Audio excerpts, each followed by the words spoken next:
Hi, welcome everybody to our project, which is called the Outdoor Water Conservation Case Studies for the Rockland County Legislature. So as you can see, this is our agenda for today, and I'm going to be taking you through the background for what we worked on this semester, and then two of our other members in the group, Nikki and Aaron, are going to look at some of the specifics of what we worked on. So you heard a little bit already about the purpose of the workshop, but we wanted to give our own explanation. So the workshop gives students the opportunity to get real-world experience on applied projects working with a client, and it allows them to develop certain useful skills, such as communication skills, working with professionals, as well as problem solving as an individual or within the context of a group. And this will help us overcome some of the problems we will face after graduation. So this is the team that we worked with, and as you can see, we brought a wide range of knowledge, experience, and interests to this semester. And of course, all of us have the similarity of a sustainable development major or concentration. The clients that we worked with this semester was Alden Wolf, who is the chairman of the Environmental Committee for the Rockland County Legislature. We also consulted with Dan Miller, who is the Bureau Head of Water Supply for the Rockland County Department of Health, as well as Stuart Brayman, who is a researcher at Lamont Doherty Earth Observatory. So for those of you who aren't familiar, Rockland County is in southeastern New York State, and it is currently facing water scarcity due to population growth pressure and land use changes. So one important thing to know about Rockland County is that the majority of its water supply comes from a private water supplier called United Water. And this has led to some complications and difficulties in implementing policies on water use. So the Rockland County Legislature is looking into a way to solve this problem by addressing the demand problem with water use. And this is what brought them to the Sustainable Development Workshop. And so now I'm going to turn you over first to Nikki, who is going to discuss one of the possible solutions we looked at in the sensitivity analysis, which analyzed different water-saving programs that Rockland could potentially use. And then later, Aaron is going to look in depth at one of the case studies, which is another option that we developed on outdoor non-emergency water conservation ordinances. Nikki. Thank you, Caitlin. Okay, so we worked on the sensitivity analysis, which was something of a sub-project for the workshop's main goal this year. So this is really an extension of last year's workshop. The spring 2012 group analyzed the cost effectiveness of 7 different water conservation programs that could potentially address water scarcity in Rockland County. To do this, they used an Excel-based software program, which was provided by the Alliance for Water Efficiency, and we also used this same software in our sensitivity analysis. So the significance of the sensitivity analysis is because last semester's project relied on a number of assumptions as inputs for their model. For example, they had to guess how many people would participate in each program. They were reasonably estimated guesses, but they were still guesses. So the sensitivity analysis looks at how much variation will occur in our outputs if we make changes in our assumptions. To do this, we performed research and used case studies to project a reasonable range of variations in our inputs, and we recorded the effect on our results. It's also important because it tests the stability of last semester's work, and it supports decision-making and recommendations that may stem from the work that we've done in the workshop. For our methodology, we based our analysis on 2 models. There was a conservative model and an optimistic model. These models both took into account several variables that might affect the success of our outputs, as well as the variables that we personally changed, which were the participation rate and the unit water savings for each program. We then recorded the gross water savings and the utility and customer benefit cost ratios. We did this for each individual program, and then we combined all of our programs into an ultimate optimistic and an ultimate conservative to get an idea of what the total range could be if we implemented these programs. So I'm just going to take you through an example of one of the programs that we looked at, which was the water waste ordinance. So we examined a generic outdoor water conservation ordinance, which didn't have anything to do with rebates or special water saving technology. It was simply an ordinance that would say, for example, you cannot water your lawn on X days. Last semester's report didn't really have very much research based on the water savings or participation rates, so we really focused on that.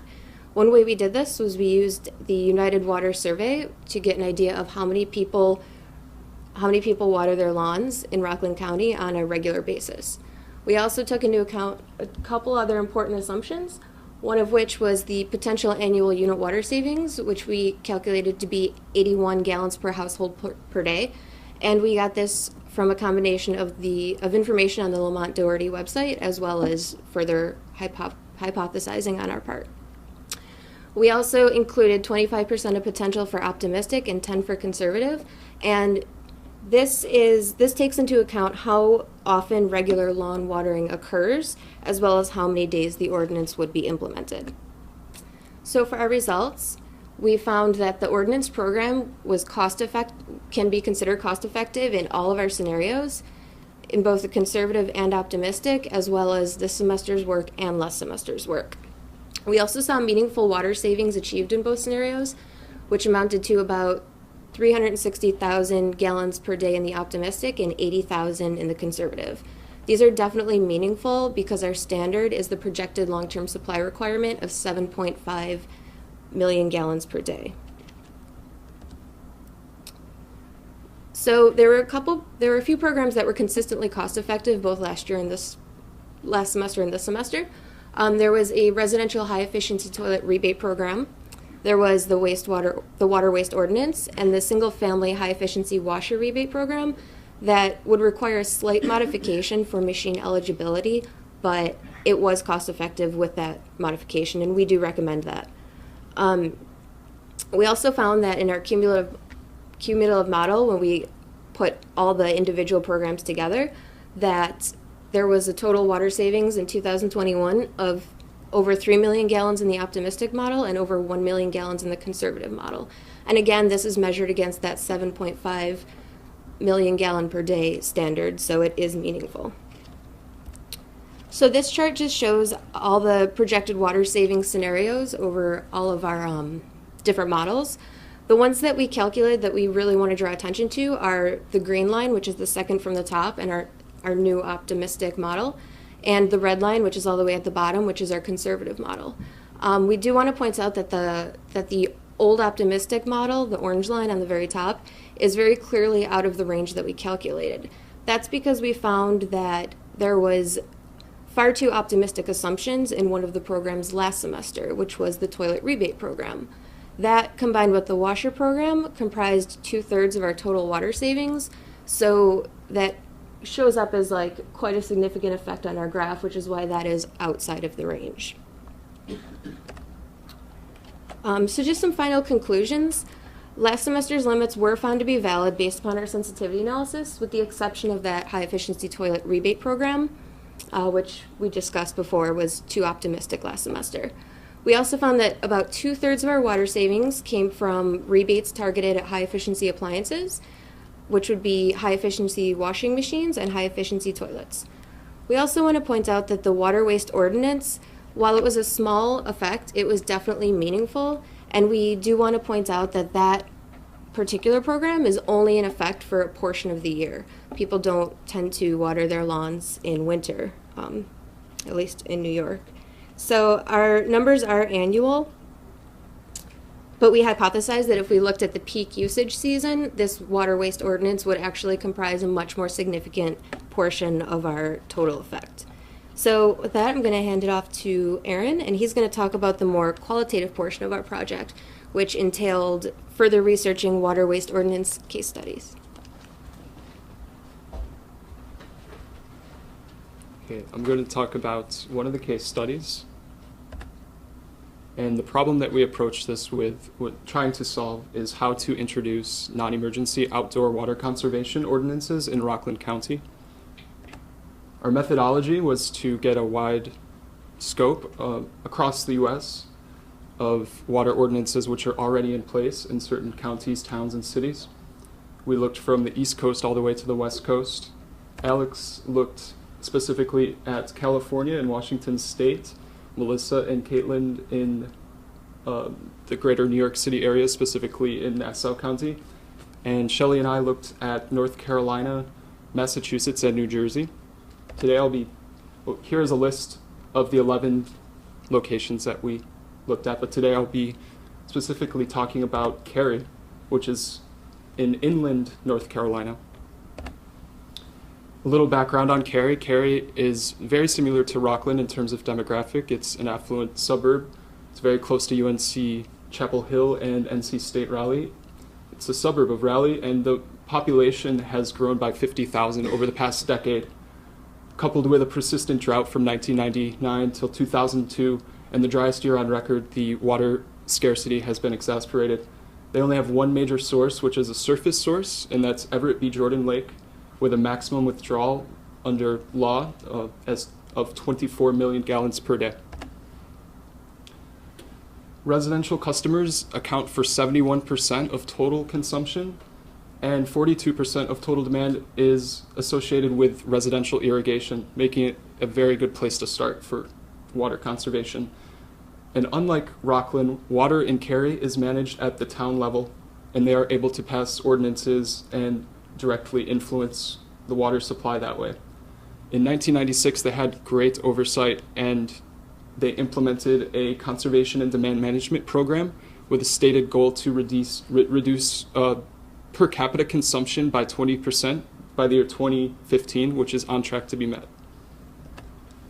One of the water ordinances passed in 1998, and these are all indicative of what we found in most of the locations that we looked at. The first one was the wastewater ordinance, which outlaws the wasteful use of water on impervious surfaces such as blacktop and concrete. Say if you're washing your car and you leave your hose running for an extended period of time, you may attract the attention of an officer.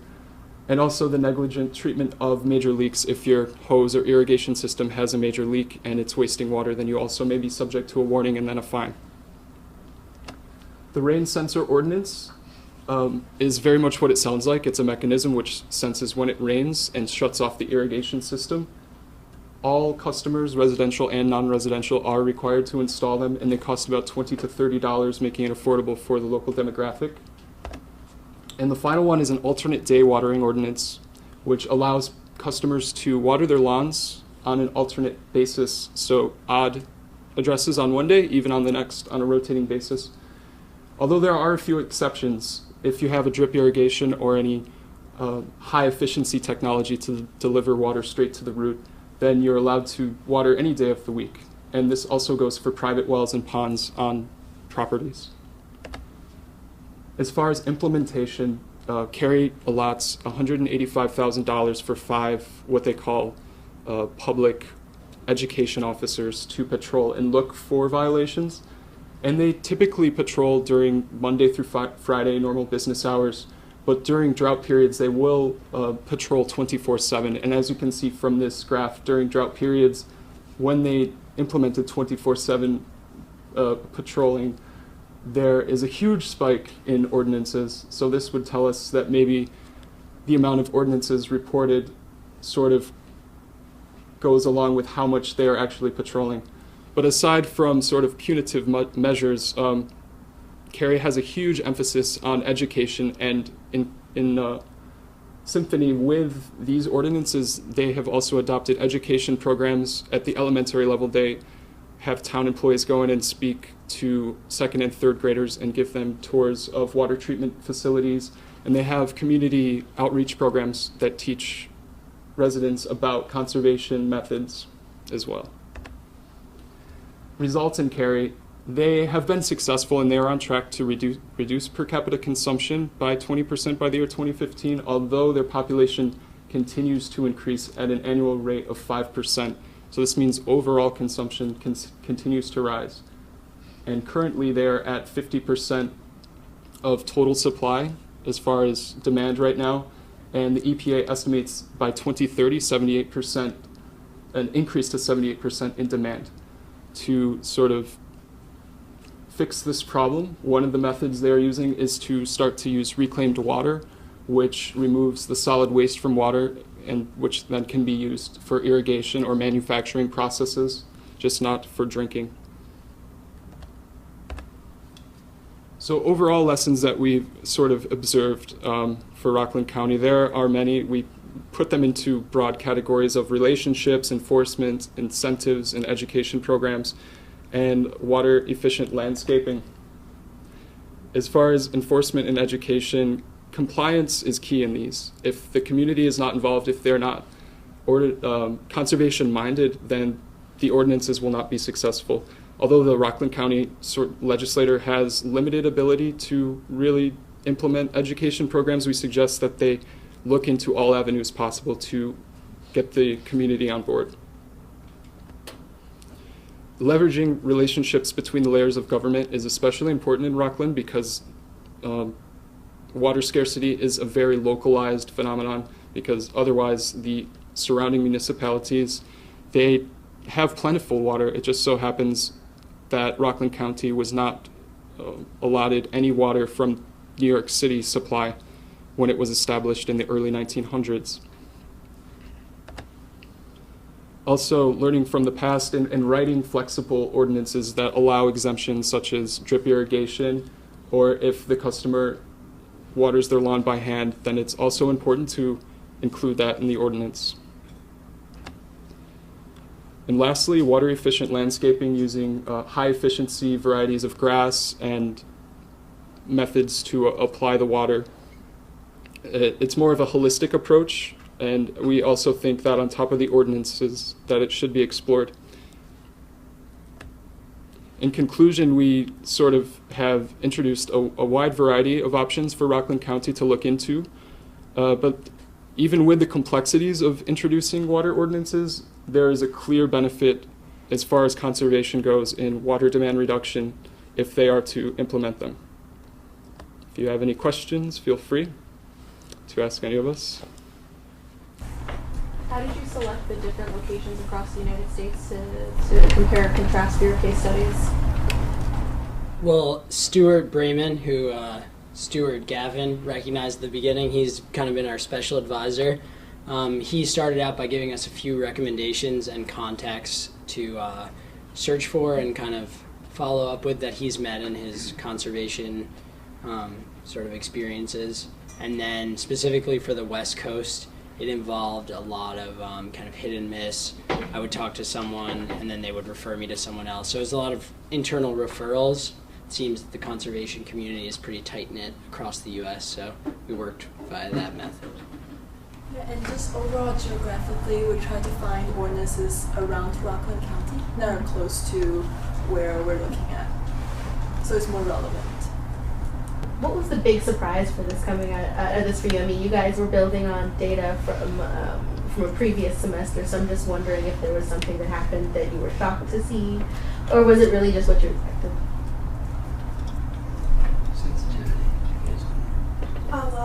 Basically what we noticed, because there was 7 different water savings programs from last semester, and then it was narrowed down to 5 that were found to be cost effective last semester, and then this semester we found that the major one that was the most cost effective and saved a lot of water and also had a very high benefit cost ratio was the high efficiency toilets for the residential homes.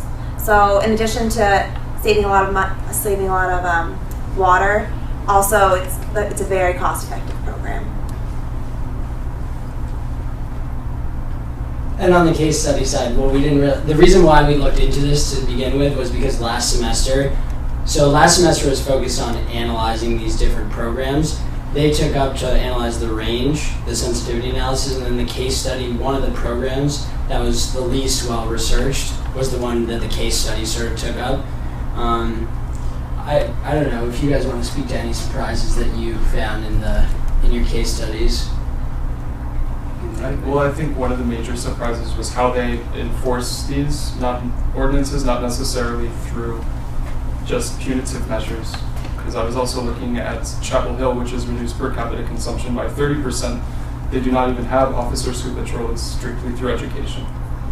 Often I found as well, and I think Caitlin would say the same, in New York, even when there was an ordinance in place, didn't mean that anyone knew about it. We would talk to people even within the water department, and some people said, "What ordinance?" Often because it was from the 80s and it hasn't been revised since. So I was specifically surprised about that part of it.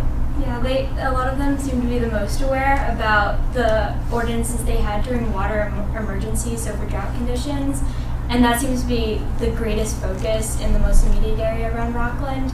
So either they didn't have any non-emergency ordinances, or it just wasn't really a focus, or it had even been sort of just like forgotten about in the meantime.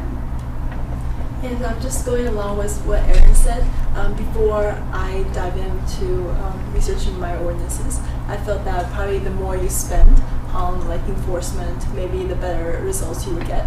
But what I found out through my research is that a lot of time when you actually don't even have a budget for enforcement, you actually see a lot of people, actually for example neighbors catching each other and looking for violators when you have uneven audit restrictions. So there's actually a lot of ways, very cost-effective ways to enforce the ordinances. Thank you guys for coming. Thank you.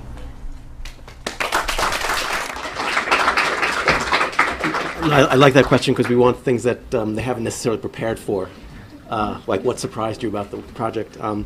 So we're actually, this was really, thanks everyone for being on time and keeping to the time limits. So we're going to break now. I just want to remember to thank key people. I want to thank the students, first of all, for all their hard work.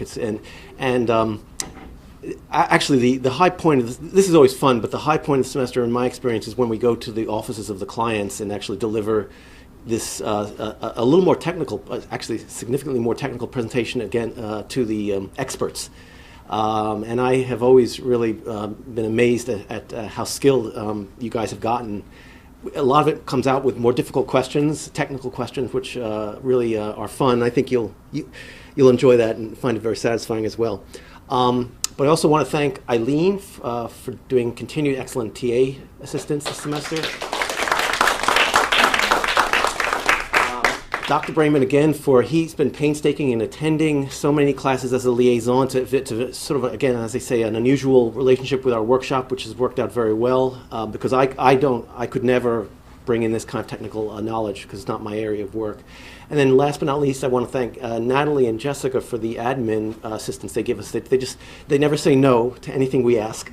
And they've provided so much help from Metro cards to if we need to get some lunches or food. We don't have food here this time, right? Oh, we do. Excuse me. So anyway, this couldn't be done without the continued assistance from Natalie and Jessica and the whole administration. So